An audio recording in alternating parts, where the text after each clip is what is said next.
Halloween Forever.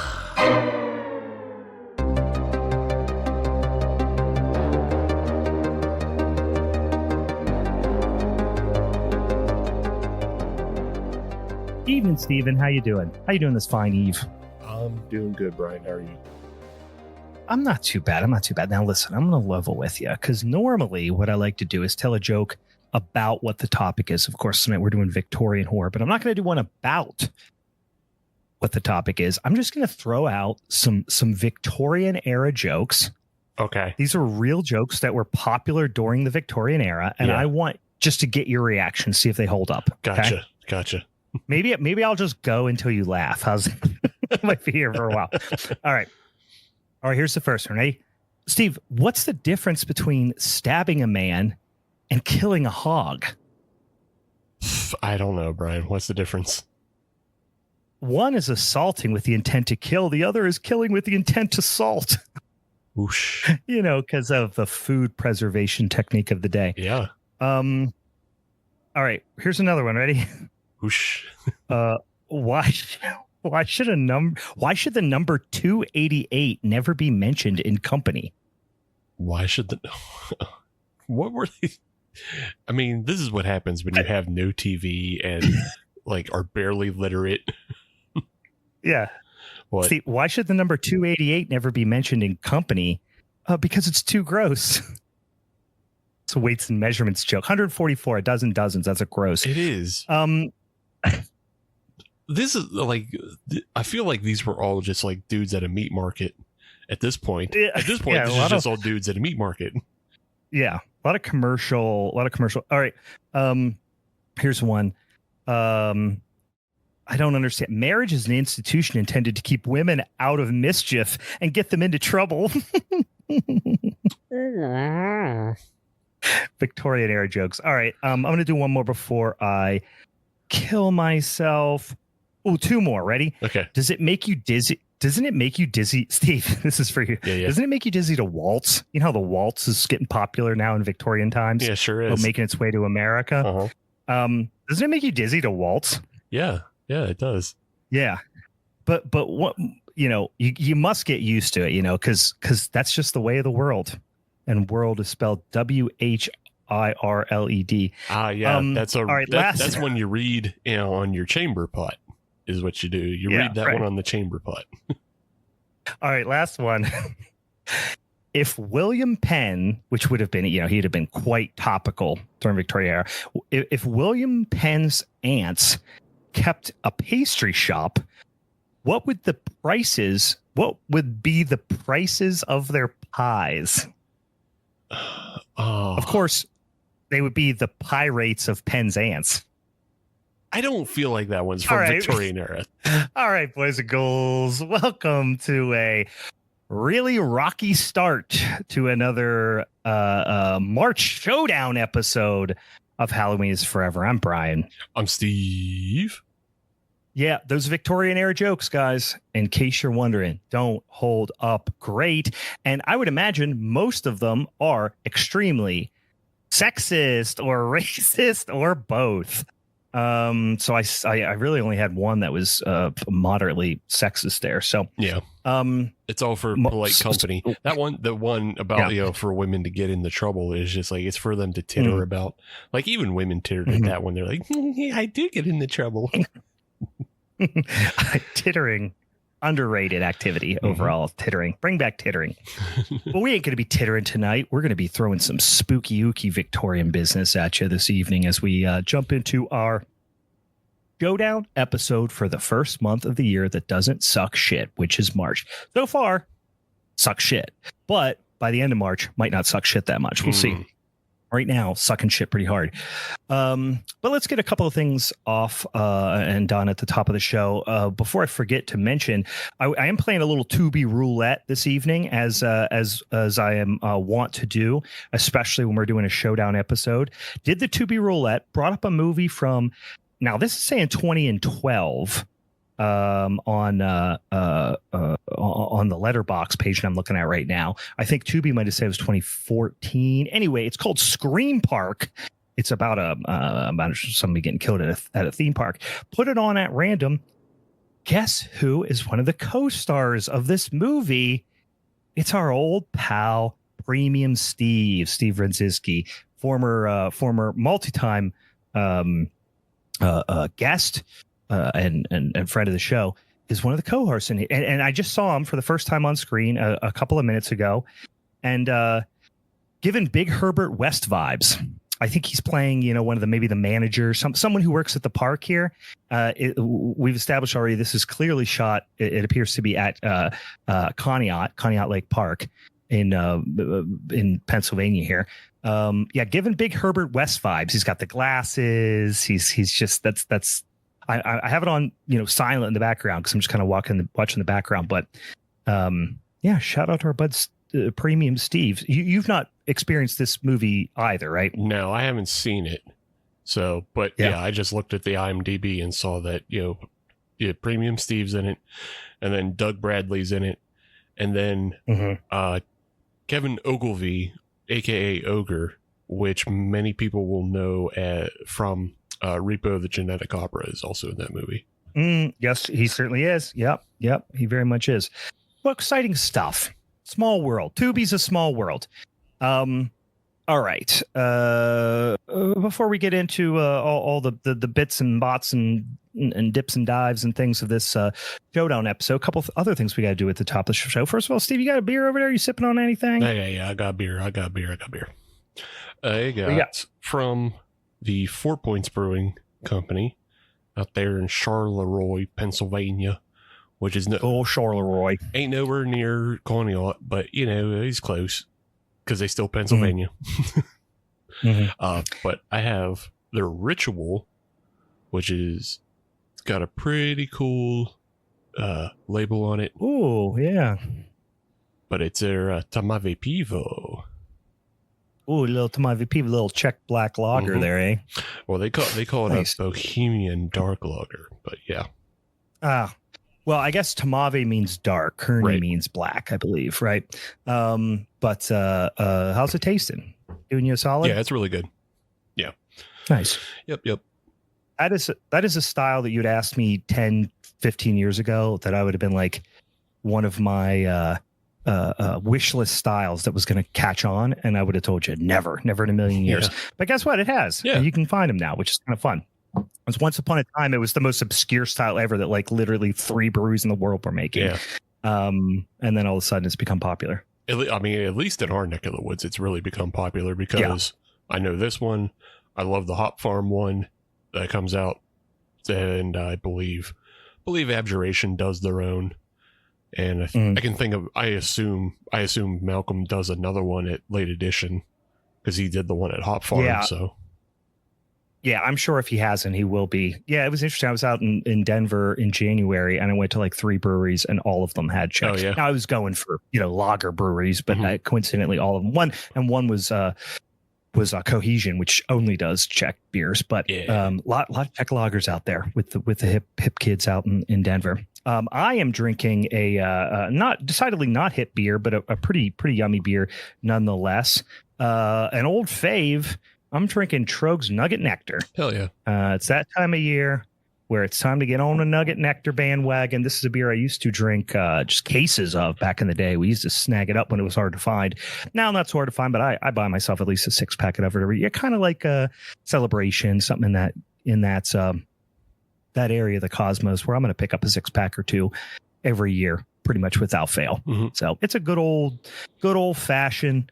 I think they used to call it like a hoppy amber ale. It's really just, I think it's become a little bit paler over the years. It's essentially an American IPA. What do they call it here? They call it a Imperial Amber Ale. That's what they're calling it. Sure. Yeah, I mean, sense. It's an American IPA. Yeah. By pretty much all accounts. Nice beer.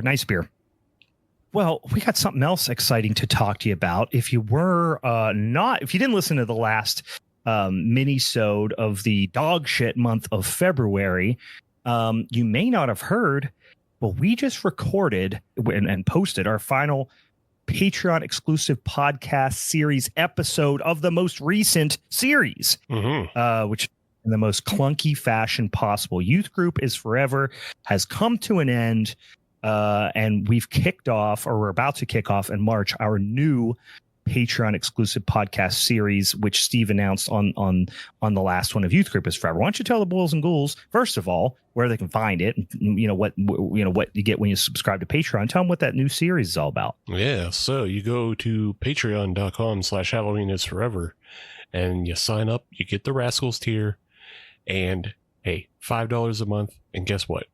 You've already got 2 series in the bank. You got Family is Forever, which is our Fast and the Furious series. You got Youth Group is Forever. That's the Christian horror films, which everything is terrible. It's 10 episodes of terrible, and it's 10 more episodes of other terrible. I'd still rather watch every single one of my weird right-wing Christian propaganda horror. I'd rather watch every single one of them again before I watch the Fast and the Furious films again. and I mean that wholeheartedly with not a shred of sarcasm. I could take a mix. Yeah. I could watch like The Despiser again, but I still kind of like Fast 5. So, I would have a mix, but I don't like Fast X. So I don't know. They all suck shit. It's a toss up for me, but starting in this month, in the month of March, we have our brand new series starting, and I announced it on the Patreon, but I'll announce it here for everybody. It's going to be called The 90s is Forever Comedy Edition. Yeah. So we're going to be watching exclusively 90s strange, mostly, from what I understand, mostly obscure 90s comedies that just don't hold up great. I mean, I think they're only obscure because they're just bad. Like, they weren't funny, and they're generally hated. I don't think they're as hated as the Christian right-wing films, but they have some just real bum-ass scores on IMDb and Letterboxd. Yeah. Nobody rewatches them. They're mostly hard to find as well, because nobody's like, remember this film? Let's give it a fucking Blu-ray release. Nobody's giving it a Blu-ray release. You gotta... The first movie we're about to talk about, and now I should say, you mentioned all of them, or at least most of them, have some sort of horror connection. The first one you told us, I don't know if you want to tease it at all, but the first one has a strong horror collection, or horror connection rather, and it doesn't exist anywhere. I looked; you can't even find it on YouTube. You pretty much have to go download it on the Internet Movie Archive. Yeah. So the first film we're going to talk about in March is called Silence of the Hams. And boy, you can just pretty much easily guess what that film is going to be, but it is a parody of horror films, and it's done. It was attempted in the style of The Naked Gun and the Zucker Brother films. This film predates Scary Movie, so everybody remembers Scary Movie, and Scary Movie had that that parody style to it, but it was done by the Wayans brothers, who actually had some talent and understanding of comedy, whereas Silence of the Hams was done by just a crazy Italian fella who just wanted to do it and somehow got the money and connections to hire a bunch of known actors, some comedic actors, and some horror connected actors. And I imagine most of them are just like, hey, pay me and I'll show up, and that's fine. But you get them, and then you set them in, and then the script is terrible, and the jokes are dumb, and the movie doesn't make a whole lot of sense other than just this loose connection of Silence of the Lambs, but also thrown in like Psycho and I think Dracula, because those were the big horror movies of the 90s. Except for Psycho. I mean, Psycho obviously was just an evergreen film. Yeah. But it's also hack. Also hack to do parody of it. I did. Oh yeah. Even by that point, it would have been pretty hackneyed. But I actually watched. I haven't watched the movie yet, but I watched a few clips on YouTube when I was trying to find a YouTube rip of it. Because really, this movie, you cannot find it. Yeah. besides on Internet Movie Archive, which you can download for free. But in the few clips I watched, I didn't want to spoil it, so I only watched like 2 or 3 short clips. There is not a laugh to be had in these clips. I mean, there could be ironically of because it's like the it's so bad it's good, mentality where it's just like, what? Why did you think? I think it's funny that you thought that was going to be funny. Right. You know exactly. what I mean? Yeah. I mean, I think this first episode is going to be kind of the real ethos of the whole project is in just a film that the comedy does not hold up. Because I think we're going to find like a lot of that. Like a lot of the comedy is going to be dated, obviously, but like it's films that were, from the 90s. They have horror connections, which we may not have made when, because you and I would have been kids at the time these movies come out, so we wouldn't have made the connections to a lot of the horror references or even like the stars. There's a movie in there that doesn't star but heavily features Robert Z'Dar, and we far more appreciate Robert Z'Dar now than we would have if we'd seen that movie. So and I was 10 or whenever. Right. So it's going to be interesting to go back and see these horror connections as they tried to branch out into comedy, as well as just the cringe of trying to like the cringe of the 90s trying to be funny for today. So well, I'm looking forward to it. If that sounds like fun for you, and then you want to go back and listen to our, probably at this point, honest to God, 60 hours of other content on the Patreon exclusive podcast series, which you'll have access to, go over and sign up on patreon.com/Halloween is Forever. And you get all that stuff. Plus, you can join us here in the Discord, as we oftentimes have some friends here, just like tonight, joining us as we record live in the Discord. So, all right. And as always, I'll be honest with you, I've been real bad about it because I've made a conscious effort to remove as much social media from my life as humanly possible. But if you want to interact with us on the internets, you can go do so at Halloween's Forever on any of the various social media platforms, or send us an email. If you want one of them old-fashioned emails, you can send it to us at halloweenisforeverpod@gmail.com as well. So, all right. Without further ado, do you want to jump into these Victorian horror Showdown movies, Stephen, as the reigning champ for the month of February? Of course, to the victor go the spoils. You have the opportunity to tell us the order in which we're going to go. Let me remind the listeners at home the movies that were selected for Victorian horror. Of course, y'all helped us pick Victorian horror from 3 different spinny ass wheel selections, and we voted on them. Our Patreon friends, our social media friends and followers and all that stuff, they helped us pick Victorian horror, and we landed on I selected Mary Shelley's Frankenstein from the year of our Lord 1994. Steve picked Crimson Peak from 2015, and then our Patreon followers, subscribers, in this case, our good buddy Dan selected Black Sunday from 1960. So we've got a 60s movie, as early in the 60s as you can be, then jumping forward 34 years to the 90s, and then jumping forth all the way up to 2015. So we've got quite a span here. Steve, what do you want to do? How do you want to go through these? I would like to start with Black Sunday, and then I'll go, and then we'll end with Frankenstein. Okay, sounds good. All right, let's jump in then to Black Sunday. This is famously Mario Bava's, perhaps internationally. Is it fair to say this is probably Mario Bava's most famous film internationally, if not for the express purpose that it was, or for express reason that it was such a, I guess, a trendsetter in terms of Italian horror? Like, there wasn't much of a of a history or pedigree of horror films in Italy really until this movie.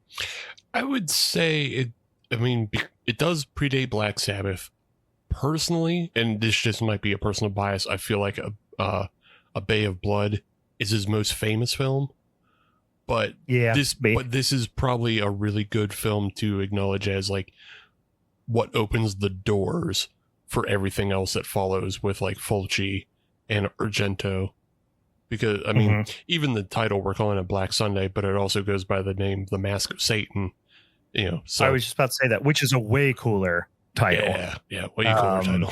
Mask of Satan, way cooler title. The great Mario Bava famously stars some striking visual representations of the stars. Probably the most recognizable being, of course, Barbara Steele, who plays Katya, as well as the witch princess Asa as well. And when you see her face, usually we see a still shot of this movie. It's usually her face in instances. Anyway, let's jump into the flick here a little bit. This movie has a lot of really famous, really influential shots, and I think this is a movie that is probably most well known for its opening sequence. And, we'll get into it a little bit more, but I don't want to say it peaks early, but like probably its most famous scene or scenes is in the opening. Yeah, I think it does a really good job of setting the mood, obviously, in the first scene. And I hesitate to say it peaks, but I do think the ending kind of falls into what would be more acceptable of the day. Because like the one thing that you really notice about this film is like this for 1960, it is really pushing boundaries, I feel. Yes. Like with the violence, like the graphic nature of obviously the mask, right? Where they're actually like, even though you're not necessarily seeing spikes go into somebody's face, you see Princess Asa, and then her brother, who I refer to as Sonny Bono, because he looks very much like Sonny Bono to me, a taller, scarier Sonny Bono. Get this mask of Satan, which is this like almost an iron. I imagine an Iron Maiden, right? If you know what an Iron Maiden is, but just goes onto your face. You don't necessarily get enclosed in it as much as it gets put over your face and then like hammered onto your face. Yeah. So a bunch of spikes go into your face. Then you have this sick, heavy, I would imagine like iron mask hammered to your face. Not pleasant. Obviously going to kill you. Meant to.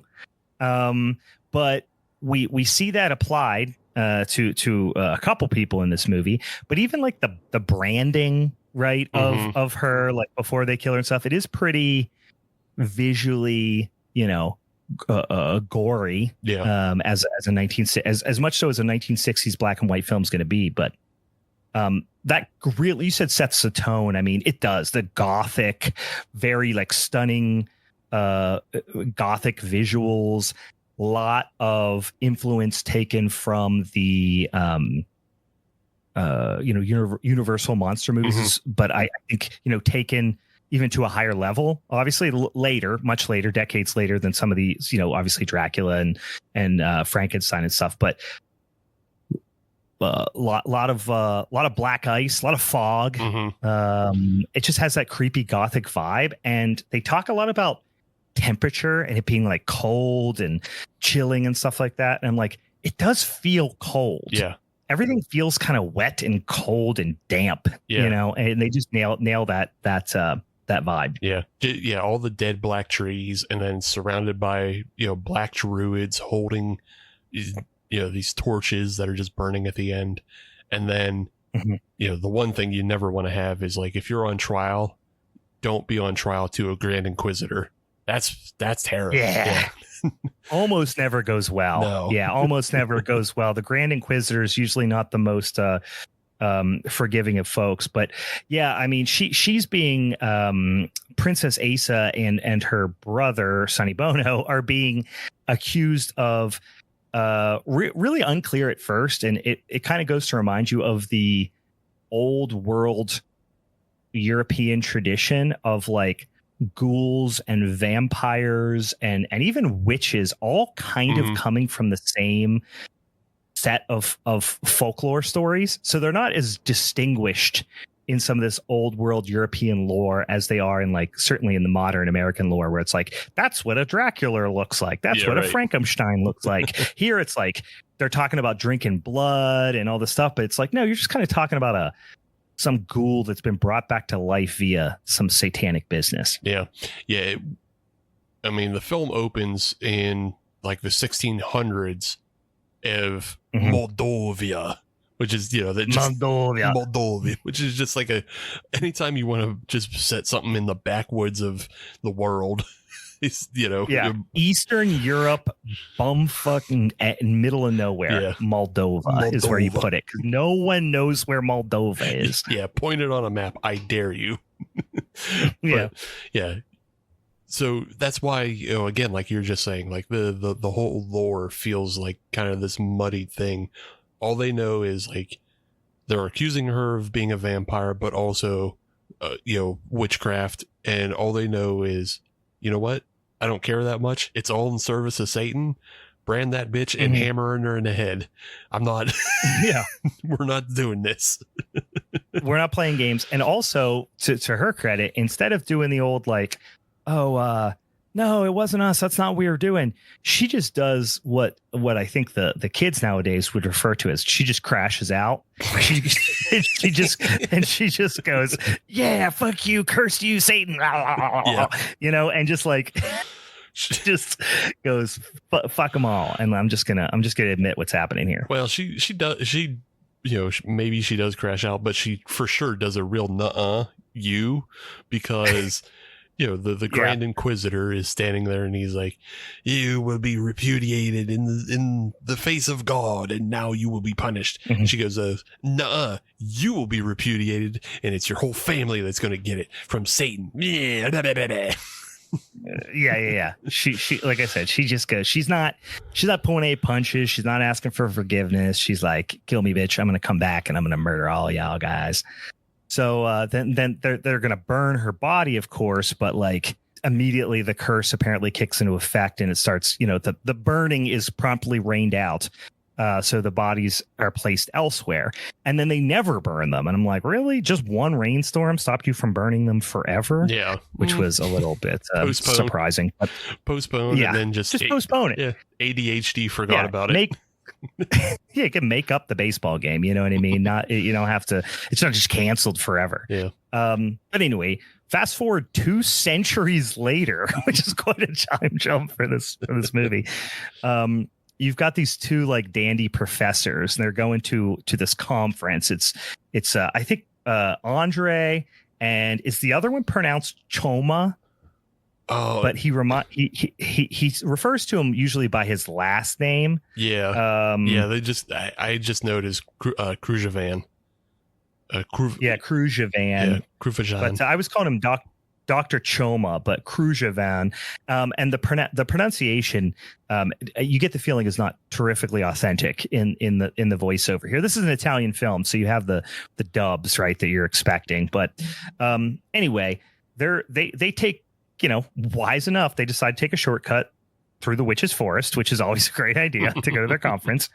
And the coach driver is freaking out. He's hammered. He messes up the coach and he needs to stop and repair it. So, of course, when going through the witch's forest and getting stranded, you got to go explore, right, whatever wailing noises you might hear. So they stumble across this old crypt, and guess who's in the old crypt?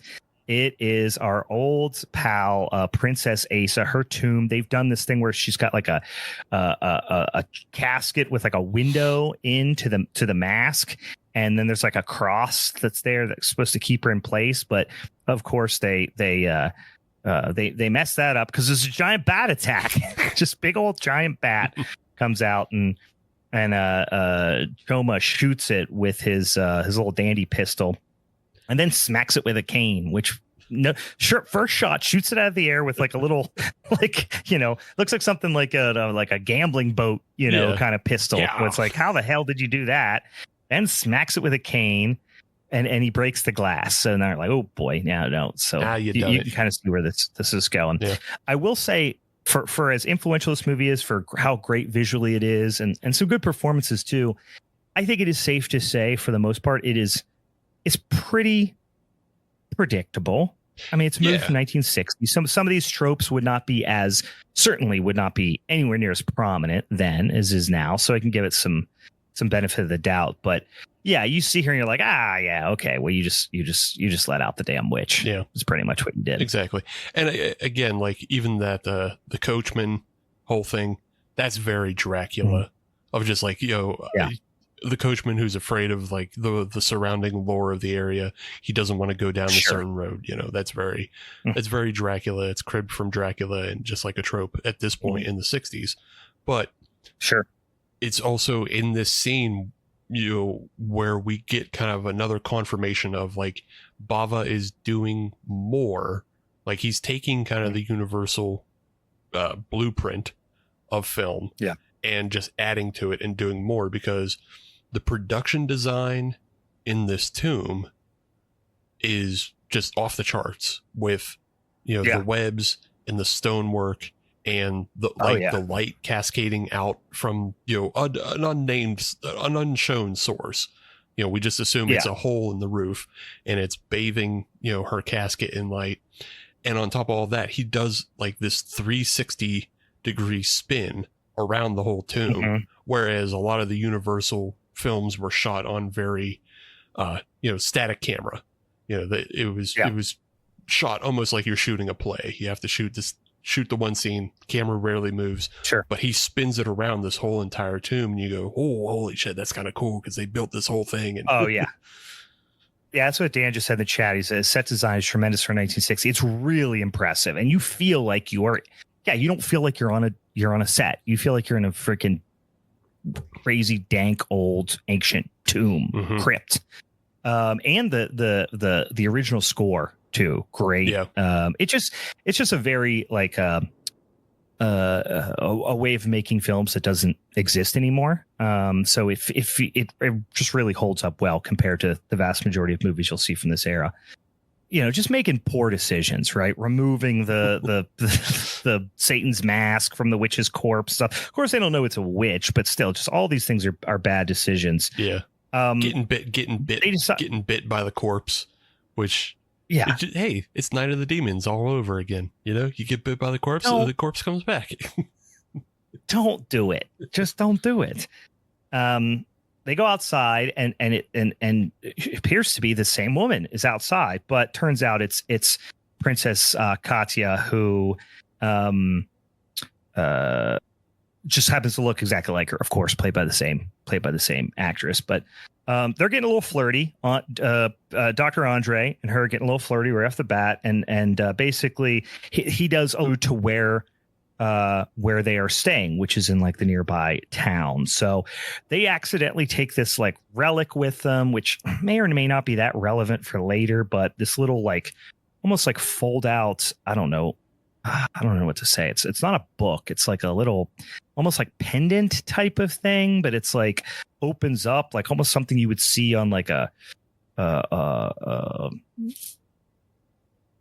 pulpit or something. I don't know. But already the witch's eyes are boiling because he's bled on the on the witch, right? So I think he cut himself on the glass or something. I don't know, but he already started bleeding on the witch's corpse, which is no good. You bleed on a dead witch, usually not going to go well. It's all the things you can't do. Can't take off her mask of Satan. That's what's keeping her grounded there. Can't break open her coffin. Can't fucking bleed on her. Like it's all of the. This is a callback to 2020 when we were doing COVID stuff.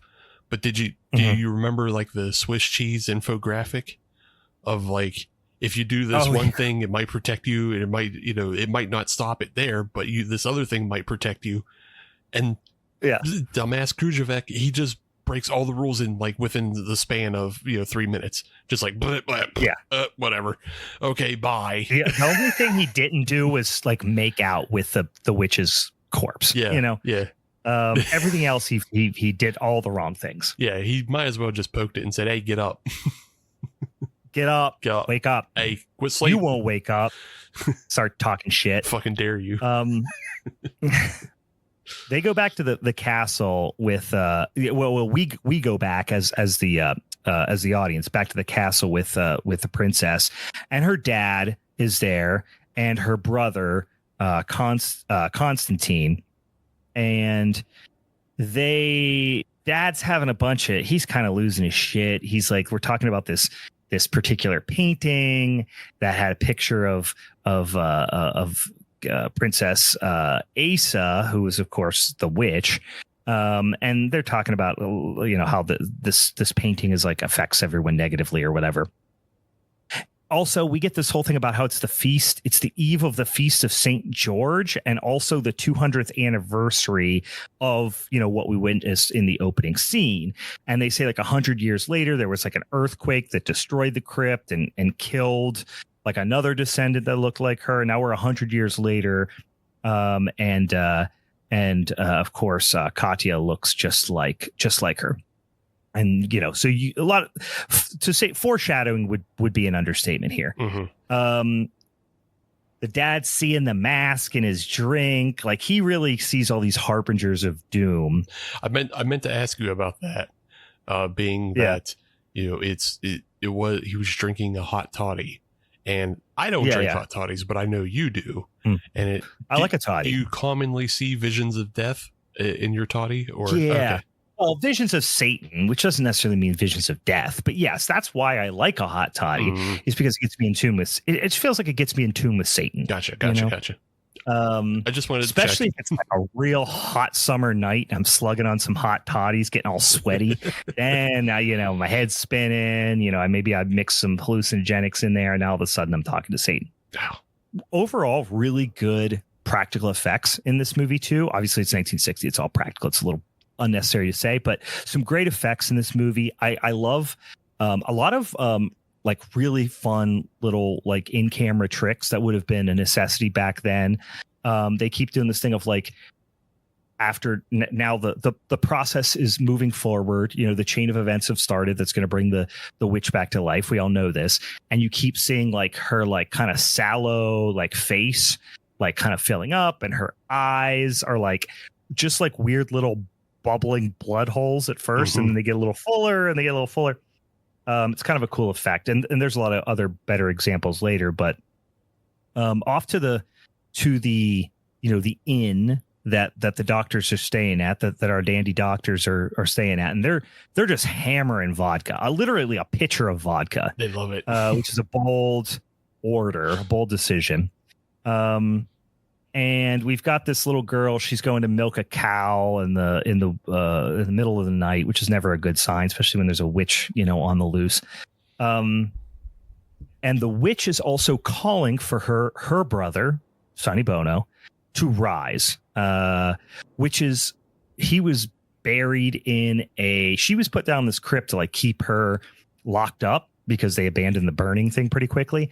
And for him, they put him like in, I think they mentioned unconsecrated ground, where like it's a place where they only bury like criminals, basically. Yeah. It's basically just a dog grave, really.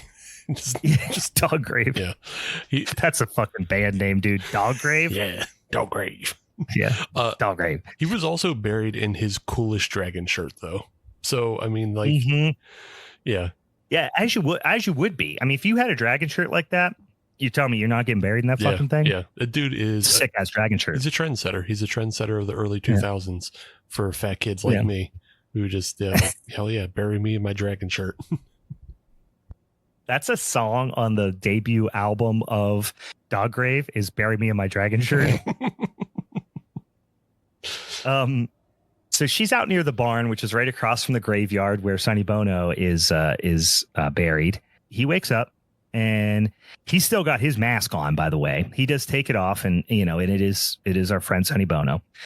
I love the scene where Sonny is like going to see the king.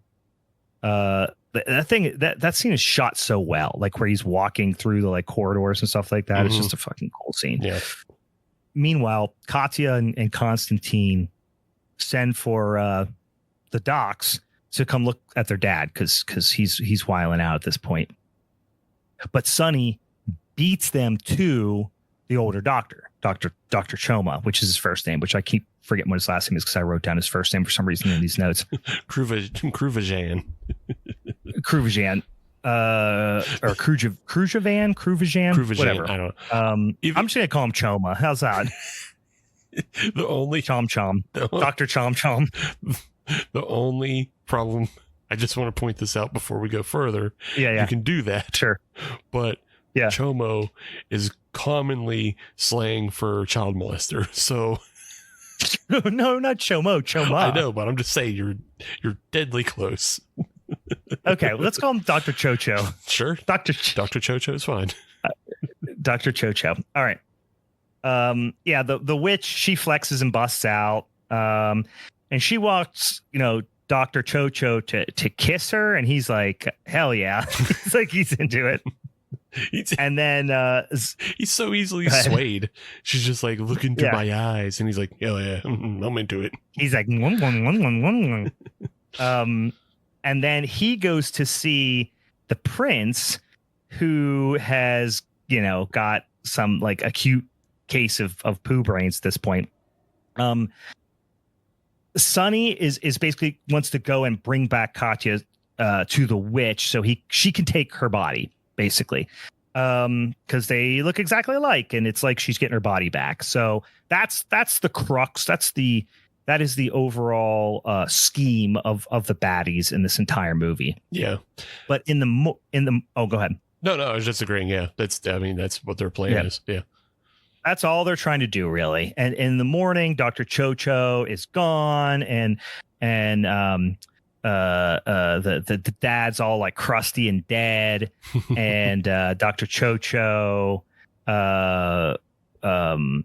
apparently did it, or Sonny did it. I forget which one, but Sonny is he's just like a ghoul, right? Because he does drink people's blood. Yeah, apparently. But also he just like kills people, and he doesn't operate by like vampire. Some vampire stuff. But like standard vampire MO is not really. He's more of just like a weird blood sucking ghoul. Yeah, it's almost kind of similar to the Nosferatu in the new Nosferatu. Because like they're both it's old world vampire. Yeah, because they're both kind of dirty, rotting vampires with mustaches. Mm-hmm. So that's true. That's true. That's true for he does have a mustache in this, which I always thought it was interesting that because in the Bram Stoker book he is called out as having a mustache. Mm-hmm. And in I guess it stands to reason that the Bela Lugosi version doesn't, and that was the most widely seen one. I love that the new Nosferatu was like, no, bro, Dracula has a mustache, a sick one. Yeah, well, I mean, Gary Oldman had some sick facial hair too. He had pervert. He did. You're right. Hair. Gary Oldman did. Yeah, he had pervert hair. Yeah, but he was like a dandy. He had like dandy mustache. Yeah. But still, the whole thing was they made him into a pervert. It wasn't necessary. It wasn't just about being, this scary vampire. He's a fucking pervert. Just like the new Nosferatu is. I did like it's a little production design, but it's appropriate in that when Sonny does try to claim the father the first time.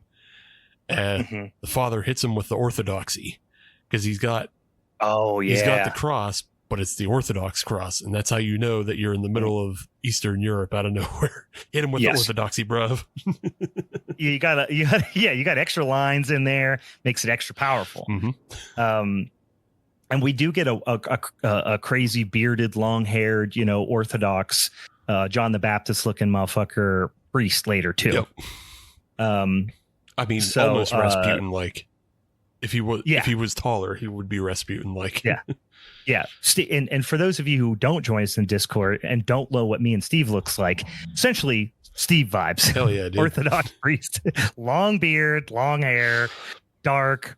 Yeah. So he's got the Orthodox priest vibes for sure. Yeah. I exist somewhere between Rasputin and Alan Moore. That's fair. I like that. There you go. The local, you don't have that unfortunate bald spot in the front, which is good for you. Not yet. Not yet. But I mean, yeah. I don't know how old Rasputin was at that time. So, well, he actually was probably our age, but he looks 100 years older because, back then people lived till 45. But interestingly enough, so if you were to get a big bald spot right in the front like that, which is certainly not uncommon for a middle-aged man. Yeah. Do you think you'd continue to part your hair right down the middle? I wouldn't. No. Absolutely not. Bold decision. But I guess if you're Rasputin and you have like a 14-inch dick, you don't give a fuck about your hair. Exactly. Yeah. And also he famously like never bathed. So I just not a big concern of his. No, he stinks and has a big dick. just like the new Dracula. Yeah, when somebody was like, "What's going on with your hair, dude?" He's like, "Check out this big stinky dick." And they're like, "Whoa, I forget all about the hair." Yo, whoa, yikes! Do you see balding down here? Yeah, he's got it parted down the middle too, down there. So the local kids then find Boris dead in the creek, and I'm like, "Who the fuck is Boris?" Like, I thought I missed something, but then I actually rewound and went back and I was like, nah, Boris was a real minor character. Yeah. I don't know why they were all like, oh no, Boris. But we know that things are awry. A murderer is on the loose here. So the princess takes her cross off, which is unwise, obviously, because Dr. Cho-Cho is creeping about. He also then approaches Andre, and Andre's all like, where you been? Don't know where you're at. But he immediately knows something's weird. Then we get that creepy priest that we talked about. He gets introduced to the mix. I don't really know why. He doesn't really need to be there, but he is introduced. The old world European, the only way to battle ghouls and creatures of the night is with the God. There's always much more religious overtones. Like it's always a spiritual good versus evil with these types of things in European versions. So, so this is frankly for me kind of where the movie starts to fall apart, which is like we're probably halfway through the second act, maybe, but it's kind of turns into this a little bit more of a, I don't want to say a whodunit because we know whodunit, but it's a little bit of a mystery of like how things are happening. Yeah. And we get this reveal because like the butler accidentally sets a curtain on fire and in putting it out damages this canvas and realizes that there's like a hidden rooms and hidden passageways behind. There's a hidden room that opens up a hidden passage. It becomes convoluted, but basically there's a lot of hidden areas that allow people to move, throughout the castle. And eventually, long story short, you can get directly to the crypt from like the main hall of their castle. Which is okay, fine. That's a fine little kind of twist here, but that butler is pretty promptly murdered with a rope. We later see him like hanging from the front door, or he's discovered hanging from the front door. And going down to the crypt, they find the witch, and she's like starting to like breathe on the slab, like she's obviously coming back to life on her like tomb, where she was near her. I guess she's been freed from her tomb. So now, because Dr. Chocho's all fucked, right? He's donezo. It's really about Andre and the priest now. And they're off to go find Sonny's grave. They don't realize he's already risen from the dead and is out causing havoc. Yeah, he's out and about. He's causing havoc. He's already actually back at the castle, throwing old Constantine down some sort of fucking hole. I don't know what that hole was, but he throws him down this random hole in the hallway. He doesn't even throw him down. Constantine he falls on the ground next to the hole and then dumps himself in like an idiot. Like he just like shoves him and he just like pinballs into the hole. Yeah, he's like bonk, oop, down I go. Yeah. Yeah. Also, I wanted to point out the in this kind of little cavernous room, hallway that connects the castle to the crypt. There's a giant portrait of Asa nude riding a horse. Boobs out, yeah. And it sucks. Like it's bad. It's somebody did a bad job on it. Yeah, and it's like this is where I keep my deviant art of my sister in a fucking secret room type shit.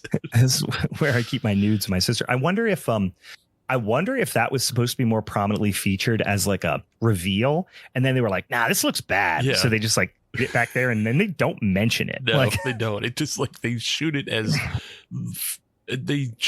few times as possible. Like they feature it obviously to get into the crypt, but they're just like, this is bad art. It looks like, honestly, it looks like some of those. Is it the Polish posters that were hand painted for films? Have you ever seen those? Polish ones? I mean, we've watched a bunch. We saw the Polish ones. We've seen the are they Nigerian ones too? The that African are like really ones. Poorly made too. Yeah. That just like they don't match the film and they're hand painted and they're, it's like that level of art. And it's just a lady with her boobs out. And they're like, got it. I wonder if they like paid somebody to do that. They're like, wow, we paid way too much and this thing sucks. But like we paid so much, we can't bring ourselves to not feature it. Yeah. Or maybe it was like, Bava's like untalented nephew, like his sister's son, was like, I'll paint the picture for it. And they showed him. They were like, God, we can't put this thing in there. But like my sister's going to be pissed at me. My money is on somebody who is also really pivotal to some other parts of the crew. And so they couldn't fire them. Like they couldn't get rid of the painting without losing that person who was also really good at like the fire or the spider webs or something like that. They didn't want to lose their spiderweb guy or their fog guy. Yeah, we're in the middle of Moldova. What are we going to do? Lose our spiderweb guy? Oh my God, spiderweb capital of the world. Yeah, they're in Italy, but we're not losing our spiderweb guy because he can't paint. No. Yeah, so Katya goes back. She finds the butler hanging. Like things are really hitting the fan here. So then her dad comes back to life.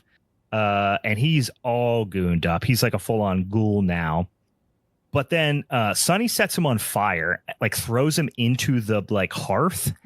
And there's a really cool wax melt in-camera trick that they do with him, like with the fire overlaid. But then they also overlay it over and transition it into a wax melt, and it looks sick. Yeah. Yeah, there's a lot of, I don't know if it's necessarily in camera or if it was something that they did in editing with, laying exposures over each other, but it's something that recurs. Yeah, maybe. It's something that recurs in this film, in this trick. And then when there's kind of the transference of life between Katya and Princess Asa. Yeah. In that they have. When she gets older and gets younger looking. Yeah, so they have, they would film Barbara Steele with all this like kind of old paint makeup on it and on her, and then film a second take of her trying to do the exact same action, but you can tell they did just like a real quick foundation job on her, because in those shots, like I don't know if you ever seen, like when you see women with too much foundation on, the smallest bumps become really exaggerated on their face. Yeah. And so like, you can tell in those scenes, it's makeup on top of makeup. And so they just probably just had her stay laying on the slab, ran in, slapped a just a paint roller of foundation on her, and then had her do a second take right then and there, just to try and capture as much of the same action so they can match it later in editing. But yeah, it's again, it's pretty cool. You know, I don't know. When you don't have CGI, hey, it's the best she can do. When you don't have non-linear editing, go ahead, go for it. Yeah, and the burn specifically, what I thought was the best, like, execute, like the hardest and also best executed. I thought. Maybe it wasn't the hardest because you have like the flames that'll kind of like layer over it, but I don't know. It just looked really, really convincing and really, impressive for being fucking 60 some years old or whatever at this point. Sonny does take Katya to the crypt, and we know why, right? He's going to do some sort of ritual and transition, wants his witch sister to take her body. Eventually, Sonny and Andre do have, their big fight while the witch is starting to take over Katya's body. And like at this point, again, the I will say, I'll reiterate, and specifically like here and in the last like 10 minutes of the movie is kind of why. Just a lot of stuff wraps up really quickly, and then a mob shows up, and then a happy ending, and you're just like, what the fuck, because things it's like right when things seem like helpless, some timing just kind of like plays to their advantage and everything ends up good. So Andre ends up returning to the crypt and almost stabs Katya in the eye, because they've established that if you like stab them in their left eye or something, it will kill them, the reanimated ghouls, which is what they had done to Katya's dad. But right before he realizes doing it, right before Andre's going to do it, he realizes that it's isn't the witch, because of the, he establishes who the witch is and who Katya is, even though they look identical, because Katya has the cross that she always wears on her neck. Right. And of course the witch wouldn't have been able to do that. They established many times that the cross chases them away. So another cool practical effect, when she basically admits like, nah, I'm the witch, fuck you, too late. She like pops open her cloak, and instead of just having some banging honkers under there, it's just a bunch of like guts, like the skin hasn't formed over them yet. It's guts and bugs. It's a cool little scene. Yeah, guts and bugs. Classic guts and bugs. Not hot. Yuck. Too much. But just then, when all seems hopeless, angry mob comes in, torches, pitchforks, the whole thing, rabble, and they grab the witch and burn her at the stake. But Katya's dead. No, it's sad. Katya's dead. But then we burn her at burn the witch at the stake, and Katya comes back to life. Her beauty returns, and then she's alive, and it's a happy ending. So. Super weak finish, and I actually forgot how weak this ending was.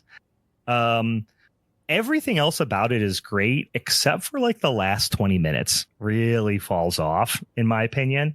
But I mean, you're here for the cool gothic visuals and the old style, like really high quality old style effects, and the original score and the really cool lighting. Like that's what you're here for, is the vibe of the whole thing, not really for a slam bang finish. But I will say I forgot that this is like a really conveniently wrapped up with a tight little bow ending. Yeah. It's not that it doesn't make sense. It's just, it feels, and it's a bias on our own, I assume, too, because we're however many years past in filmmaking. Like this, this story, like you said before, it is just very formulaic. And so it's not that the film doesn't make sense, because all the A to B's are fine. They make perfect sense. Like the priest and, Dr. Andre, they find the body of Dr. Chocho, and the priest says, okay, we gotta fucking kill him and take his soul out and then he won't come back and it's fine. And then, Dr. Andre says, okay, go get the townspeople or whatever. And the priest runs off and gets the townspeople. So yeah. It makes sense that it makes sense that they do show up, but like you said, it is just all super convenient that they show up at the right time. They burn the witch, and after they burn the witch, it's not a sad ending that Katya is dead. It's that she gets to come back. I'll say though, it's interesting that they didn't end on Katya and Dr. Andre, but the final shot is of just like the witch burning and falling over. Yeah, it is. Yeah, it was an interesting ending. And they knew who the star of this movie is, like the most visually striking thing here. But like, I forgive it because it is a movie from 1960 made for an audience in a country that really didn't have a history of horror movies. So undoubtedly, this was a movie that was the first Italian horror movie seen by a lot of Italians, and a lot of Europeans in general had maybe only seen Western horror, or maybe weren't even familiar with really horror movies very much at all.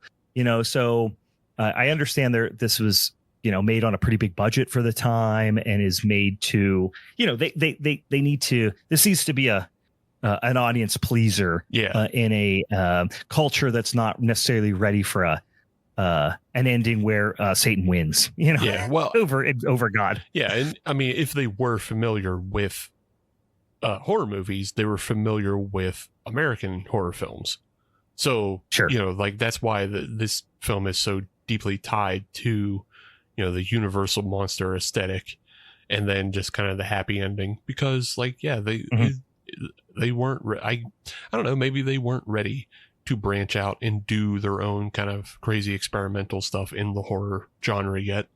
But obviously that changes over the next 20 years because Bava and Argento and Fulci all fucking inject their own insanity into the genre, to which then leads back to the United States trying to ape them and and say, hey, wait. Yeah. But even like the movies that have I guess Frankenstein has like a little bit of a bleak ending for the sympathetic monster, not for the heroes necessarily, but people die and all that stuff. But Night of the Living Dead isn't going to come out for 8 more years. You know what I mean? After this. So but anyway, that is. Any other final thoughts? I'm gonna say that's Black Sunday from 1960. Yeah, no, I was gonna say like you said, like Night of the Living Dead doesn't come out till 1968, when you really start to get into some bleak endings and some socially conscious messaging. I think the only other thing you could really add to like an idea of like a change in storytelling is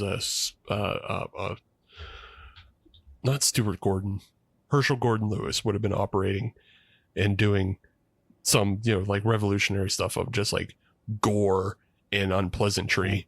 But it's kind of a 2 cars running parallel lanes at this time. And so I'm sure those would have been, very much thought of as like pulpy, niche, low budget movies compared to this was right. Had a wide release. Yeah. So like, I'm sure he probably has some influence, on the Italian directors eventually, but at this time they're still playing to a wide audience. They weren't able to like take what they saw him do and go, oh, let's us do that now. But I think eventually they do that. Yeah. Do. Horror. Anyway. All right. All right. So one down, 2 to go. That was our Patreon submission, Dan's submission. Dan's in the Discord with us. Hopefully we've represented it well. But Dan, if you have any final thoughts on the movie, throw them in the chat so we can represent your thoughts when we wrap it up at the end. Steven, do you want to get right into Crimson Peak? Yes. Continued in part 2.